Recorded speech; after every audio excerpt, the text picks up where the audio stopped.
Today, let's talk about an uncomfortable reality with large language models. That uncomfortable reality is this: the safer you make them, the less creative and useful they are. Yep. Here's why. And trigger warning for profanity. There will be profanity in this video. We use language as humans in all sorts of ways, but things like profanity, for example, is part of our language. The more that you have to censor a model, the more that you have to censor a piece of software to tell it don't do these things, the more you constrain what it can do, and in the process, it loses context. Here's what I mean. Remember that these models are nothing more than prediction engines. Even the most sophisticated ones, the biggest models like GPT-4 from OpenAI or Palm 2 from Google with 570 billion parameters. They're just prediction engines. If I say, I pledge allegiance to the prediction engine is going to come up with a list of anywhere between 5 and 40 different alternatives for the next word. It's going to score them by probability, and almost certainly the probability is going to be near 100% for the word flag, because I pledge allegiance to the flag is a very common sentence. When these models are trained on data that has been scraped up from around the web, among other sources, it builds statistical relationships from one word to the next. So, for example, if I say, I'm brewing depending on the context, the words that it was trained on, and the words that I've mentioned in my prompt, it'll choose a word like coffee or tea or beer or the fall of capitalism. And in doing so, it's relying on the patterns in language that it learned on input. If you look at a lot of the training libraries, explicitly declared or implicitly declared from big companies. For example, in an interview with Lex Fridman, Mark Zuckerberg said that the Facebook Llama model was trained on data from Facebook's many services, right? Facebook, WhatsApp, Instagram, etc. What's embedded in most people's language? Yeah, profanity, racism, bias, you name it. Particularly if you're drawing from Facebook. I mean, there's a whole bunch of people there who think that the world is still flat, which is mind-blowing.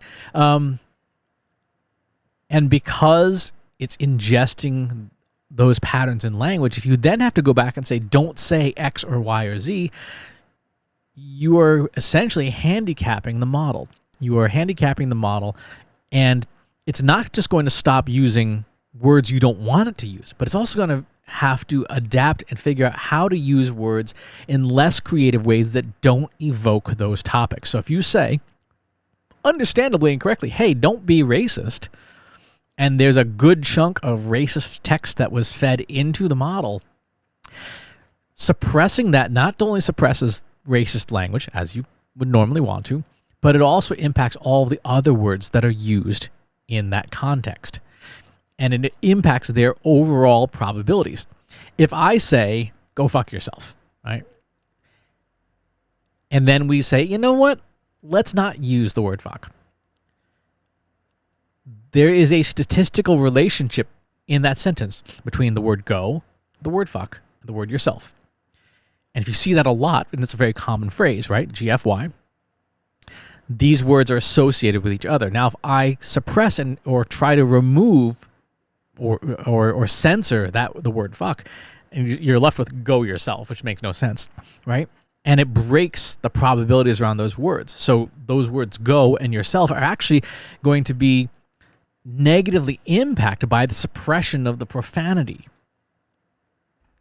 Do you get it? How these words are related to each other. And the more you censor words, the more you have to come up with alternatives that may not be as good.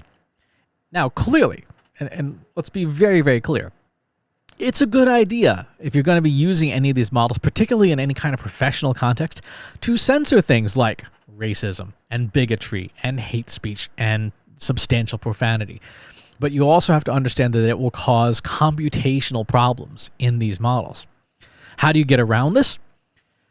The short answer is, if it wasn't in the training data to begin with, it wouldn't be a problem on the output side, but we don't have control over how these models are trained, and there are very few companies that can actually build these things that have enough data to do the training, like Google or Facebook or OpenAI. And so we have to essentially handicap the models on their outputs. Now, I believe there are probably some technological solutions to do this better that the industry isn't talking about enough yet. I believe there are some interesting things being done with adversarial models, which basically say, here's what I'm looking for you to not do, and sort of getting into arguments, semantically, metaphorically, with the language model to help it to not do those things more. But if you want maximum creativity, you would have to use a model that has problematic concepts and text in it, right? If you want to maximize what a model can do, you will probably have to accept that you'll use a model that has a higher potential to say things you don't want it to say, right? So you'll want to build some gatekeeping in on its outputs to say to inspect outputs, so that the model can be as creative as it wants to be, and then can get smacked down later on in the pipeline. Say, yeah, we're not going to generate this. Send this back for generation. Over time, I suspect companies, and if I had to guess company, my guess would be IBM, because they're not known for being first to market, but they're typically known for being best to market, particularly on enterprise stuff.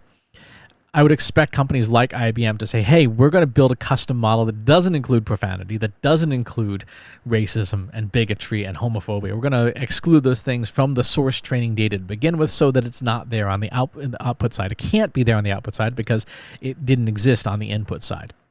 And that's what we'll have to do if we want models that have not had their creativity handicapped, but also have not taken problematic texts and concepts with them.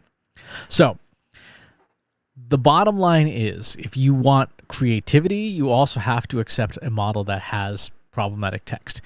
If you want a model to behave professionally, you're going to have to handicap it significantly, and the outputs may be lower quality as a result. That's the current trade-off as of the time, mid-year 2023 that I'm recording this. It's entirely possible tomorrow this could all change, by the way. So it's worth keeping your ear to the ground to see what other things are likely going to happen to help these models become smarter and more professional.